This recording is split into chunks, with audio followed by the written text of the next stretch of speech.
The medical bay of the Celestial Endeavor maintained perfect environmental conditions, 21 degrees Celsius, 40% humidity, sterile air recycled every 6 minutes.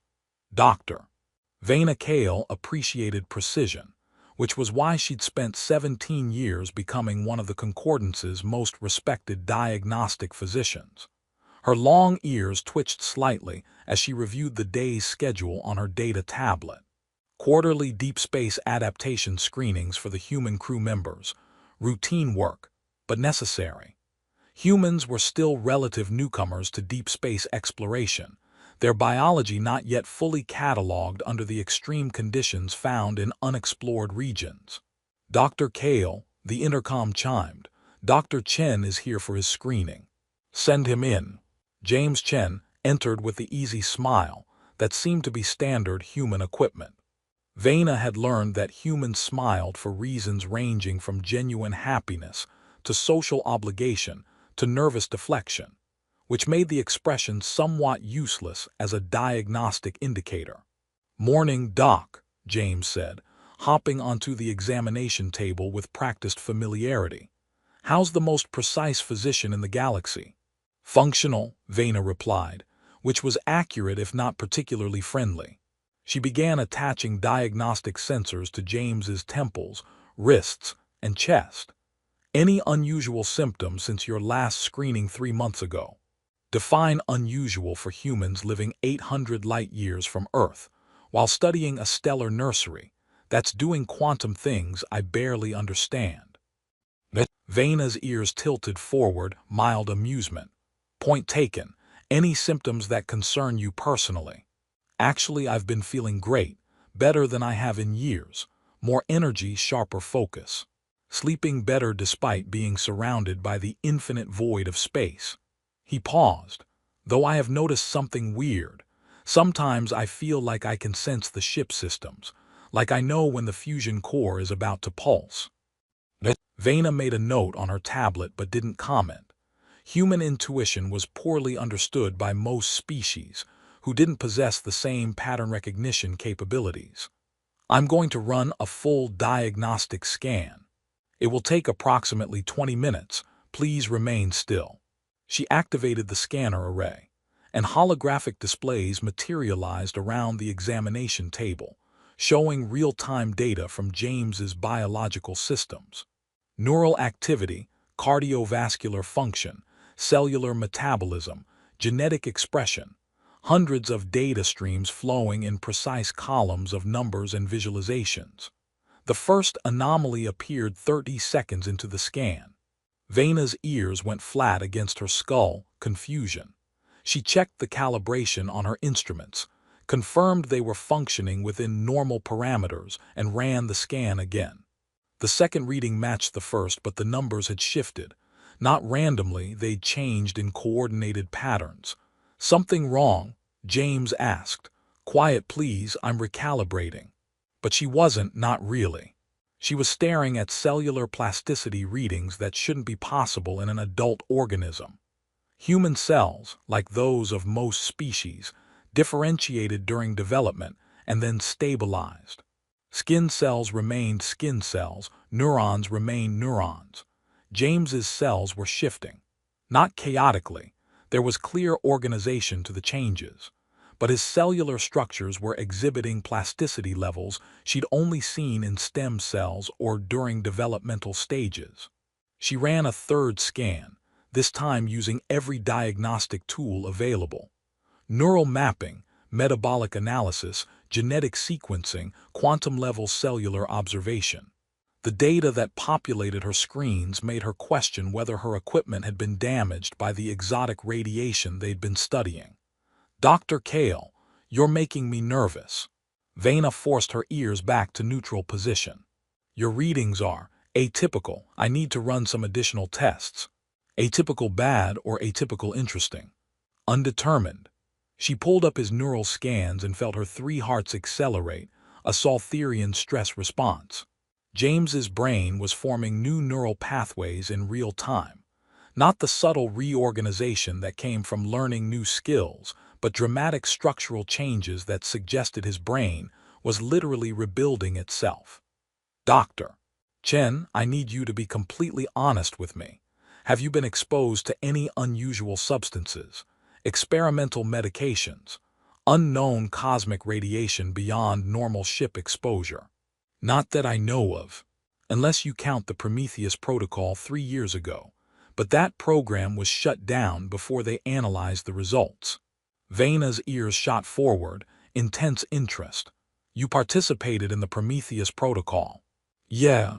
Volunteered to test human resilience to exotic particle exposure. They dosed us with controlled amounts of particles collected from various cosmic phenomena. Then the funding got cut. He shrugged. I never heard anything after that.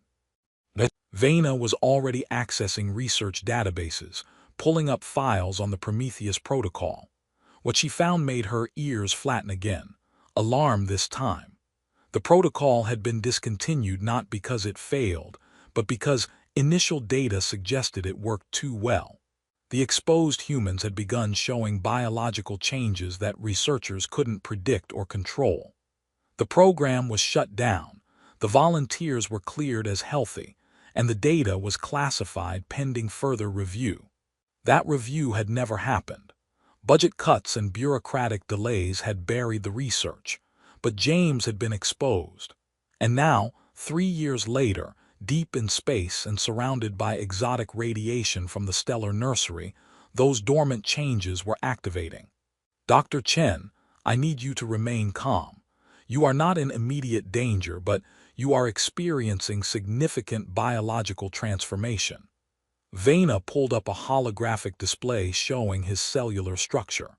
Your cells are adapting to deep space conditions in ways that shouldn't be possible. Look here. Your mitochondrial efficiency has increased 20% since your last screening. Your DNA is stable, but your epigenetic markers are changing rapidly. James stared at the display. I'm evolving right now. That's an oversimplification, but essentially yes. Vena highlighted his cardiovascular system. Your heart rate is synchronizing with the ship's fusion core pulse, a rhythm at 1.3 Hz that you shouldn't be able to perceive, let alone respond to physiologically. The fusion core pulse, James repeated quietly. I can feel it, not hear it, feel it, like it's part of my own heartbeat. Vena ran another scan, watching in real time as James's neurons processed information that baseline human neurology shouldn't be able to detect. You're developing new senses. Your brain is creating structures to process information from exotic particles, from quantum fluctuations, from stellar radiation patterns. She pulled up a molecular analysis. You're producing proteins that don't exist in any known biological database. Your cells are manufacturing compounds in response to environmental stimuli I can't even identify. James was quiet for a long moment processing this. Then, the stellar nursery, I can feel it, like it's singing in frequencies my body understands but my mind can't quite translate. Vena checked his sensory processing centers and confirmed he wasn't hallucinating. His neurons were genuinely detecting and interpreting stellar radiation patterns, creating a form of perception that had no baseline human equivalent. This is extraordinary, she said, her scientific fascination temporarily overriding her concern. You're developing capabilities that would take millions of years of natural evolution. The Prometheus protocol must have primed your genetic code, and the exotic radiation here is triggering the activation. Is it dangerous? I don't know. All your vital signs are stable, actually better than stable. You're healthier than you were 3 months ago by every conventional measure. But you're changing into something unprecedented, and I can't predict where this transformation will lead. Vena began documenting everything, taking detailed scans from every angle. This wasn't just a medical case. This was potentially a fundamental shift in human biology. There are 3 other humans aboard, she said, thinking aloud. I need to screen them immediately. If you're changing, they might be. Alarms interrupted her thought. Throughout the ship, warning klaxons blared with urgent intensity. Captain Thrix's voice came over the intercom. All hands, emergency stations. The stellar nursery is producing an anomalous particle storm. High-energy exotic matter surge detected. Impact in 90 minutes. All personnel report to stations immediately. Vena and James exchanged looks. I felt it, James said quietly. About 10 minutes ago, a shift in the radiation patterns, like the nursery took a breath before exhaling. Vena's mind raced through implications. You sensed the storm before our instruments detected it. I think so, and Doc. James closed his eyes, concentrating. I think I can sense the storm's structure, the patterns in the particle density. There are safe corridors, places where the exotic matter configurations create gaps in the danger zones. It was impossible. It was also exactly what the diagnostic data suggested he should be capable of. Vena made a decision that would either save the ship or end her career. Come with me. Captain Thrix needs to hear this. They rushed through corridors filled with crew members moving to emergency stations. Vena's medical training warred with her scientific curiosity. James was her patient experiencing unprecedented biological transformation, but he might also be their only chance of surviving the approaching storm. The command deck was controlled chaos.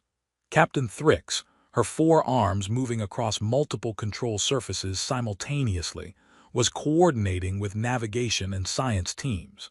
Vena, Thrix said without looking up, her secondary eyes tracking Vena and James while her primary eyes remained fixed on tactical displays. Unless someone is dying, medical concerns will have to wait. Captain Dr. Chen may be able to help navigate through the storm. That got Thrix's full attention. All 4 eyes focused on Vena with an intensity that would have intimidated a less confident physician. Explain, quickly. Vena provided a concise summary. The Prometheus protocol, the transformation, James's developing ability to sense exotic particle patterns. Under normal circumstances, she'd be dismissed as experiencing stress-induced delusions. But Thrix had worked with Vena for 4 years and trusted her judgment. Dr. Chen, Thrix said, her tone carrying the weight of command, if you can truly sense these patterns, we need that information immediately. Standard evacuation routes will take us directly through the storm's projected path. Our shields can handle normal stellar radiation, but this storm is producing exotic matter configurations that could overwhelm our defensive systems. James approached the navigation console, studying the holographic display of the stellar nursery and the forming storm. Vena watched his neural activity spike on her portable medical scanner, his brain processing information through pathways that hadn't existed 6 months ago. There, James said, pointing to a route that navigation sensors showed as high danger. The surface readings show dense particle concentrations, but there's a 3-dimensional structure to the exotic matter, like crystals forming in solution. There are gaps in the crystalline structure, safe corridors where the particles can't penetrate because the geometric configuration doesn't allow it. He traced a path through the holographic storm. If we follow this route, the storm flows around us rather than through us. The navigation officer, a methodical Vextari named Shorn, looked skeptical. Our sensors indicate that route goes directly through the worst concentrations. Your sensors are reading 2-dimensional density maps, James countered with surprising confidence. But the exotic particles organize in 3-dimensional geometric patterns. The gaps exist in the structure itself. Thrix studied James with an intensity that made Vena's protective instincts flare. Then the captain made her decision. Helm, plot Dr. Chen's route. Science team, monitor all particle readings along our path. If the data contradicts Dr. Chen's predictions at any point, we abort immediately and revert to standard protocols. She turned to James. I'm trusting you with 417 lives, Doctor. I hope your new perceptions are accurate. So do I, James said quietly. The celestial endeavor adjusted course, turning toward what appeared to be certain destruction. Vena remained on the command deck, her medical scanner trained on James, documenting every neural spike, every cellular change as his body processed information no baseline human could access. They entered the storm. Displays lit up with warnings as exotic particle density climbed to dangerous levels. Then, exactly as James predicted, the density dropped. The ship glided through corridors of relative calm while the storm raged around them, particles organizing in geometric patterns that created safe passages through lethal conditions. James stood at the navigation console, eyes closed, calling out course corrections in real time. Adjust heading 3 degrees port. Density spike forming ahead, shift to vertical axis by 0.2 radians. Vena watched his neural activity throughout, documenting cognitive processes that shouldn't exist. His brain was reading the universe in a language that baseline human neurology had never evolved to understand. 45 minutes later, they emerged on the far side of the stellar nursery, completely unscathed. The command deck erupted in relieved celebration.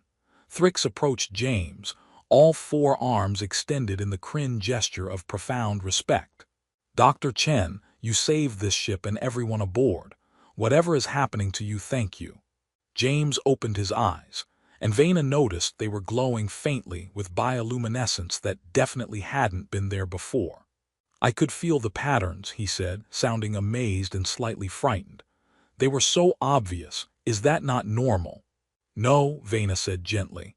"That is very much not normal, and we need to discuss what comes next." The story of the human who could sense stellar storms spread through the ship within hours. By the next day, representatives from the Concordance's Central Council were demanding comprehensive reports. Vena spent the following weeks documenting everything, preparing data that would reshape how the galaxy understood human potential. In her medical bay, 3 months after their passage through the storm, she conducted another examination of James. The changes had continued, accelerating in ways that both fascinated and concerned her. "Your cellular adaptation has stabilized," she told him, reviewing the latest scans. "But you're producing at least 17 proteins that don't exist in any known biological database. Your neural structures have expanded into configurations I don't have frameworks to fully understand. And your sensory capabilities now include perception of gravitational waves, quantum fluctuations, and aspects of space-time curvature that normally require sophisticated instruments." James floated in zero gravity, demonstrating the enhanced spatial awareness that came with his new senses. "What am I becoming, Doc? Am I still human?" Vena considered her answer carefully. "Your DNA remains human. Your fundamental nature remains human. But you're also becoming something new, something that carries human nature into spaces and experiences baseline humanity can't access." She pulled up a holographic comparison showing James's current biology alongside baseline human parameters. "I believe the Prometheus Protocol awakened latent capabilities in human genetic code, capabilities that natural evolution might have developed over millions of years of deep space habitation. But exposure to exotic particles compressed that evolutionary timeline. So I'm like a preview of humanity's future." Possibly, there are 47 other Prometheus volunteers. If they experience similar exposure to exotic particles, they may follow the same path. You might be the first of a new human subspecies. Homo stellaris, humans adapted for the stars themselves. James absorbed this, his enhanced senses making him acutely aware of the ship systems, the cosmic radiation beyond the hull, the quantum foam fluctuations in the exotic matter containment fields. That's simultaneously terrifying and amazing. Yes, it is both.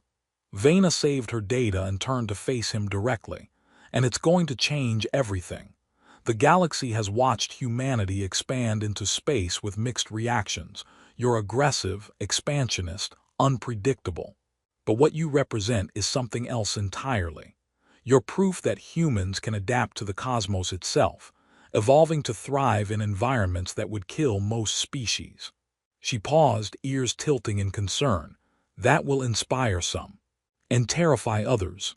Over the following months, as the celestial endeavor continued its mission, James became the subject of intense scientific interest. Other human crew members underwent testing. All showed increased adaptation levels, though none matched James's dramatic transformation. Scientists from multiple species requested permission to study him. Ethicists debated whether his condition required treatment or represented evolution that should be supported.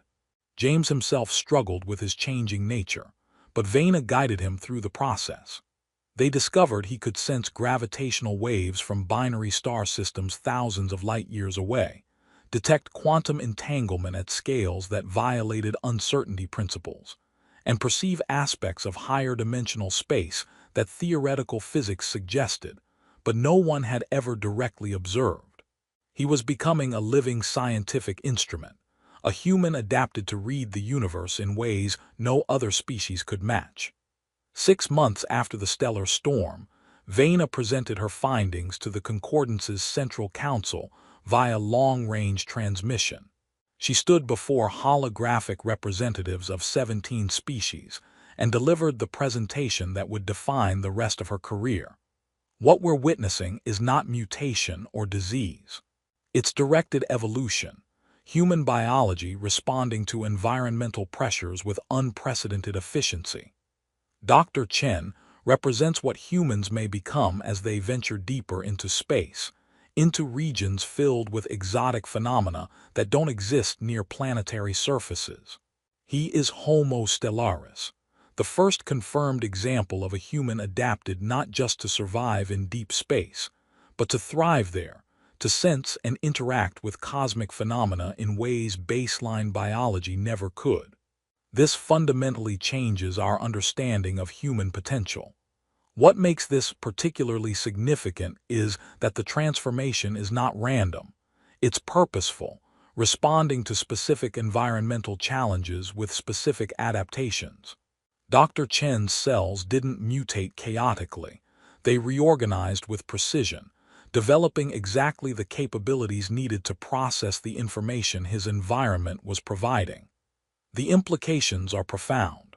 As humanity continues expanding into the cosmos, they will continue evolving, adapting, becoming more than what they were with each generation that ventures further from Earth. And based on our observations, this evolution appears to be encoded in human DNA as latent potential, waiting for the right environmental triggers. Vena pulled up holographic displays showing James's cellular structures, neural pathways, and sensory capabilities. The Prometheus Protocol appears to have unlocked this potential in 48 human volunteers.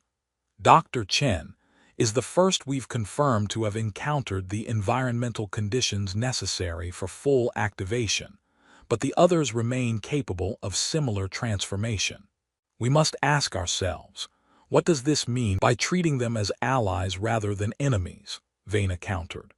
Dr. Chen saved 417 lives because he could perceive what our instruments could not. His transformation made him more capable, not more dangerous. A Vixtari ethicist interjected, but can we be certain? Evolution of this magnitude, compressed into months rather than millennia, we have no framework for predicting the psychological effects. Will these transformed humans remain stable? Will they still identify with their baseline species, or will they see themselves as something fundamentally different? Those are valid questions, Vena acknowledged, which is precisely why we need to study this phenomenon openly, with the cooperation of the human volunteers. Treating them as threats will create the very conflict you fear. The debate continued for hours. Representatives from 17 species weighed the implications of humanity's demonstrated adaptive capability. Some saw opportunity. Humans who could sense cosmic phenomena might unlock scientific discoveries that would benefit all species. Others saw danger, a species already aggressive and expansionist, now capable of evolving to match any environment they encountered. Finally, the High Coordinator, an ancient Soltherian whose ears bore the silver threading of supreme authority, raised a hand for silence. Dr. Kale, your research is exemplary. The Council acknowledges the significance of your findings. However, we require time to deliberate on the appropriate response. In the interim, Dr. Chen and any other humans showing similar transformations should continue to be monitored closely. We must understand this phenomenon before we can determine how to address it.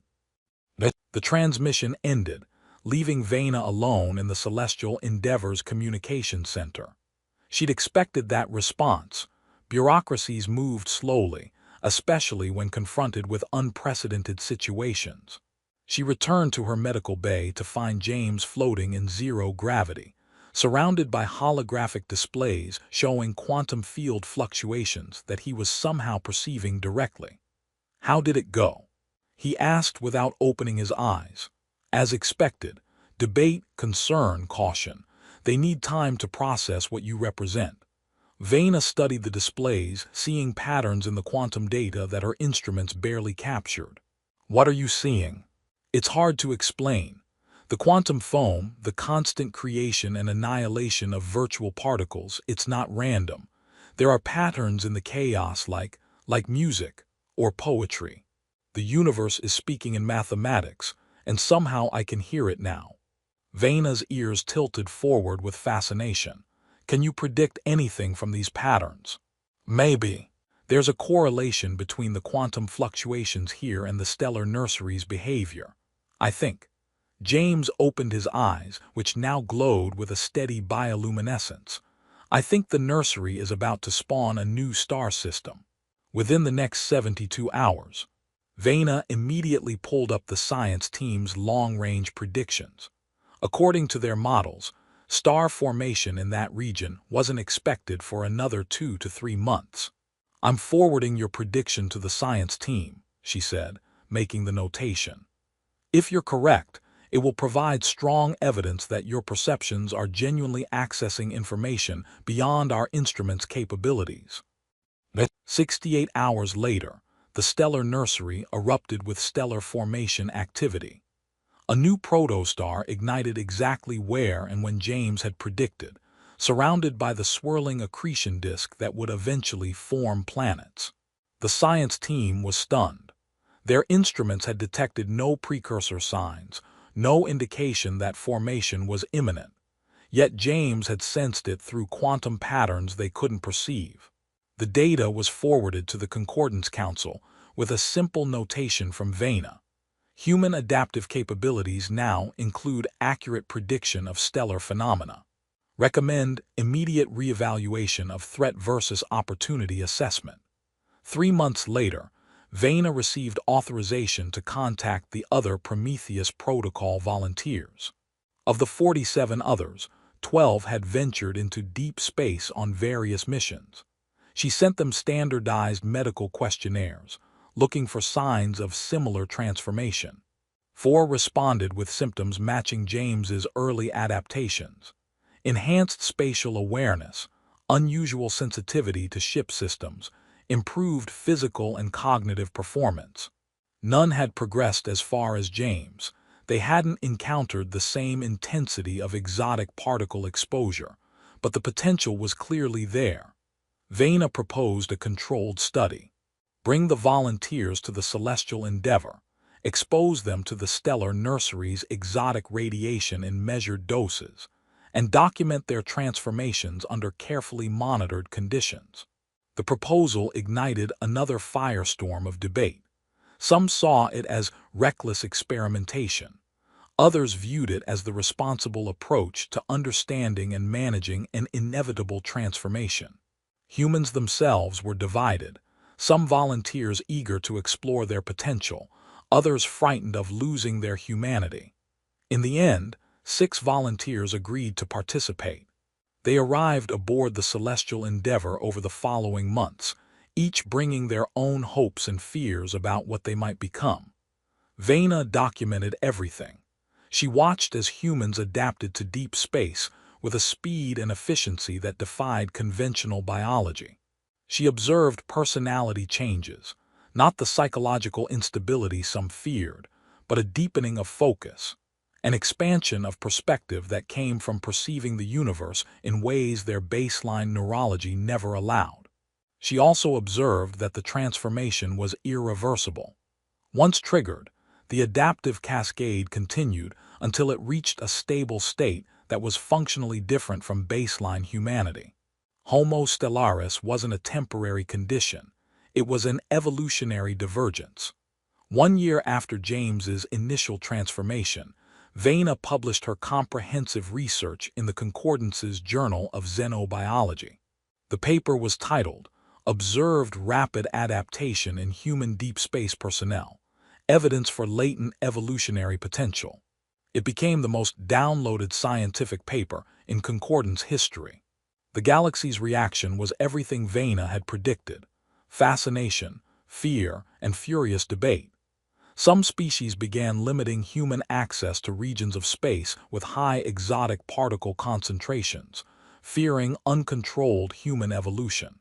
Others invited human researchers, specifically because their adaptive capabilities might unlock discoveries that conventional instruments couldn't achieve. Humanity itself was transformed by the revelation. The Prometheus volunteers became celebrities, symbols of human potential. New research programs emerged, studying the mechanisms of rapid adaptation. Ethicists debated whether transformation should be voluntary or regulated, whether Homo stellaris should be considered a separate species or a variant of baseline humanity. And in the deep reaches of space, away from planetary surfaces and political debates, more humans transformed. Ship crews on long-duration missions, researchers studying cosmic phenomena, explorers venturing into the most exotic regions of the galaxy. They encountered the environmental conditions that triggered adaptation, and they changed. Not all of them.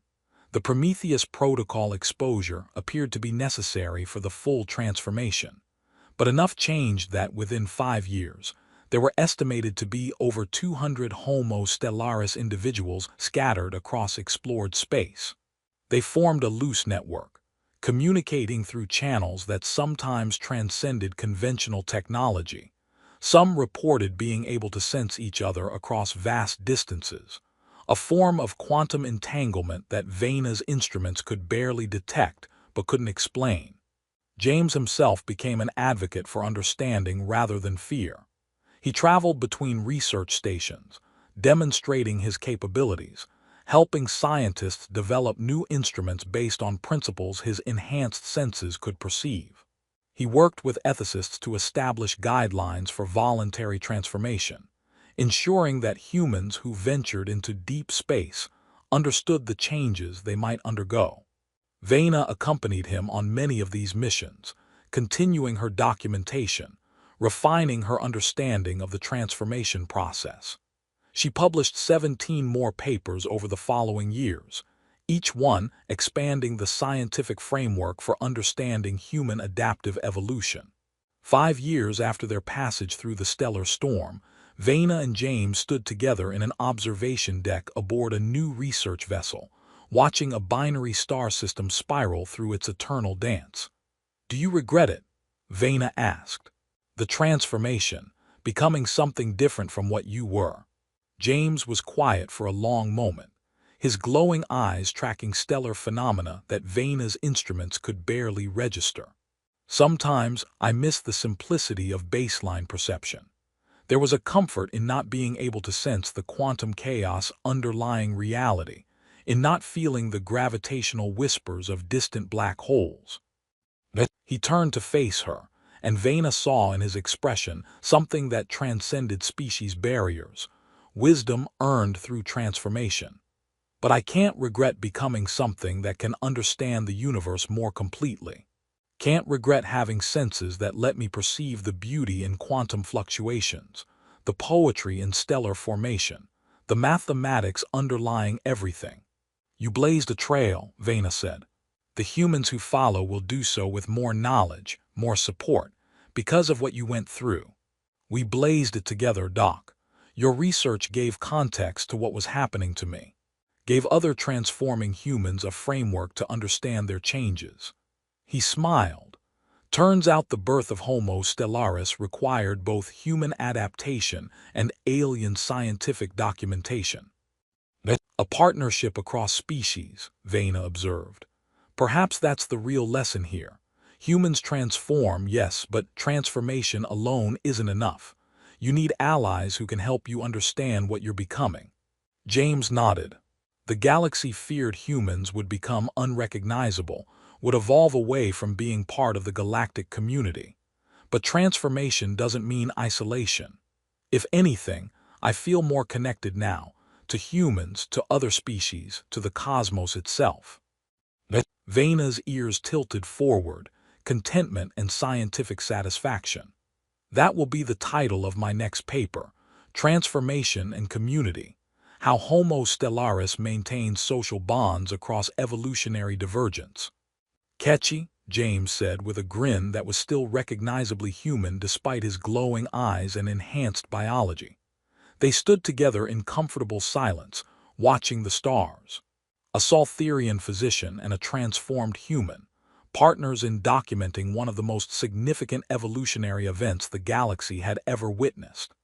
10 years after James's transformation, the Concordance officially recognized Homo stellaris as a subspecies of humanity, granting them full rights and protections while acknowledging their unique capabilities. The decision came after extensive debate, countless studies, and the undeniable evidence that transformed humans remained fundamentally human in their ethics, their social bonds, their core nature, even as their biology diverged from baseline. The Prometheus Protocol was eventually declassified and carefully replicated. Humans who wanted to venture into the deepest reaches of space could volunteer for controlled exposure, understanding that transformation was likely but not guaranteed. Some chose it eagerly, seeing it as humanity's natural evolution. Others preferred to remain baseline, and their choice was respected. Vena's medical bay became a training center, teaching other physicians, both human and alien, how to monitor and support transforming individuals. She developed diagnostic protocols, therapeutic interventions for managing the psychological aspects of rapid transformation, and educational programs to help transformed humans understand and utilize their new capabilities. James established an organization called the Stellar Adaptation Institute, dedicated to researching human evolution in deep space and supporting those undergoing transformation. It became a gathering place for Homo stellaris individuals, a community that transcended distance through their quantum-entangled awareness of each other. 20 years after that first examination in the medical bay, Vena retired from active practice. She documented the transformation of over 300 individuals, published 42 papers that reshaped xenobiology, and trained a generation of physicians in managing adaptive evolution. At her retirement ceremony, held aboard the Celestial Endeavor where it had all begun, James spoke to an audience that included representatives from across the Concordance. Dr. Vena Kale could have treated my transformation as a medical emergency, could have tried to reverse it, suppress it, contain it out of fear of the unknown. Instead, she approached it with scientific curiosity, medical precision, and genuine care for my well-being. She documented not just the biological changes, but their meaning. She helped me understand that transformation doesn't mean losing yourself. It means discovering new dimensions of who you've always been. Because of her work, hundreds of transformed humans have had support and understanding instead of fear and isolation. Because of her research, the galaxy understands that evolution isn't a threat, it's an opportunity. And because of her partnership with me and others like me, we proved that different species can work together to navigate even the most unprecedented changes. Dr. Kale didn't just document the birth of Homo stellaris. She helped us become part of the galactic community instead of something separate from it. For that, humanity, both baseline and transformed, will be forever grateful. The audience erupted in applause from those species whose cultures included it, and expressions of profound respect from those whose traditions manifested appreciation differently. Vena stood before them, her ears decorated now with the silver threading that marked her as one of the Concordance's most distinguished scientists, and she spoke the words that would conclude her final official presentation. 20 years ago, a human patient came to my medical bay for a routine examination. What I discovered in those scans changed my understanding of what's possible in biology, in evolution, in the very nature of life adapting to new environments. I learned that humans possess latent capabilities that surpass what we thought possible. I learned that evolution can be rapid, purposeful, and beautiful when it occurs in response to the cosmos itself. But most importantly, I learned that transformation, whether biological, social, or philosophical, is something we navigate better together than alone. The age of Homo stellaris has begun, and I am honored to have been present at its birth. The universe is vast, filled with phenomena we barely understand and environments that will challenge every species that ventures into them. Humanity has shown us that some species can adapt to meet those challenges, can evolve to thrive in conditions that would destroy others. That is not a threat. That is a promise that as we venture deeper into the cosmos, as we encounter the truly alien and the genuinely unknown, humanity will be there, sensing what we cannot sense, perceiving what we cannot perceive, blazing trails into darkness and returning with light. The transformation I documented began in silence, with numbers on a screen that didn't make sense. It grew into something that reshaped our understanding of biology. And it will continue to evolve in ways I cannot predict but am eager to observe. To all the transformed humans, may your enhanced perceptions bring wisdom as well as capability. To the physicians who will continue this work, never lose sight of the person beneath the biology. And to the galaxy, embrace transformation rather than fearing it, for change is the only constant in a universe that is itself ever-changing. Thank you, and may the stars guide us all toward understanding. The ceremony concluded with Vena accepting honors from multiple species and institutions. But the moment she valued most came afterward, in the quiet of the observation deck, where James found her watching the stars. 20 years, he said, joining her at the viewport. Feels like yesterday and a lifetime ago simultaneously. Your perception of time has also been affected by the transformation, Vena noted with a physician's precision, softened by a friend's warmth. Probably, I can sense quantum fluctuations that exist for nanoseconds and gravitational waves that take millennia to propagate. Time gets weird when you can perceive both extremes. He smiled. But some moments still feel perfectly, humanly significant, like the day you chose to understand instead of fear, like right now, celebrating the journey we've taken together. Vena's ears tilted in contentment. I merely documented what you experienced. You did more than that. You gave it meaning, gave it context, helped me and hundreds of others understand that we weren't losing our humanity. We were discovering what human potential truly encompasses. They stood together, watching ships arrive and depart from the celestial endeavor, each one carrying researchers, explorers, and transformed humans venturing deeper into the cosmos. What's next for you? Vena asked. The Stellar Adaptation Institute wants me to lead an expedition into the Magellanic Clouds. There are exotic particle concentrations there that might trigger new forms of adaptation. We want to understand how far human evolution can go, what the limits are. And for me, Vena's ears twitched with amusement. Retirement means I can finally write the comprehensive book I've been planning. The Biology of Stellar Adaptation, 20 years of Homo stellaris research. It will be insufferably detailed and academically dense. I can't wait to read it. Liar. You'll skim the sections about your own transformation and skip the technical chapters. Probably, James admitted with a grin. but I'll keep it on my shelf and feel proud that I was part of something that required a book that comprehensive. Years continued to pass. The transformed human population grew to thousands, then tens of thousands. They didn't replace baseline humanity. Most humans remained unchanged, preferring lives on planets or in conventional space stations. But the Homo stellaris population established itself as a distinct subset of humanity, venturing into the deepest reaches of space, sensing cosmic phenomena, and expanding human knowledge into realms that instruments alone could never reach. They maintained connections with baseline humanity, with the concordance, with the galactic community. They proved that evolution didn't mean isolation, that becoming something new didn't require abandoning what you were. And throughout it all, Vena's research provided the foundation for understanding. Her papers were taught in xenobiology courses across the concordance. Her diagnostic protocols became standard practice. Her approach, scientific rigor combined with genuine care for the individuals transforming, became the model for managing humanity's ongoing evolution. 30 years after that first examination, Vena Kale passed peacefully in her sleep aboard a research station orbiting a binary star system.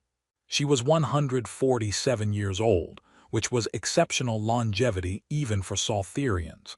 The galaxy mourned her passing. Representatives from 17 species attended memorial services. Research institutions established awards in her name. Her papers became permanent fixtures in scientific curricula. But perhaps the most meaningful tribute came from James Chen and the thousands of transformed humans who had benefited from her work.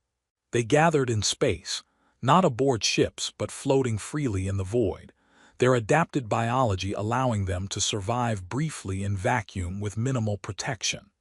They arranged themselves in a formation visible from distant observatories. The molecular structure of the protein that Vena had discovered was key to human stellar adaptation. A living memorial, created by the transformed humans whose evolution she documented with such care.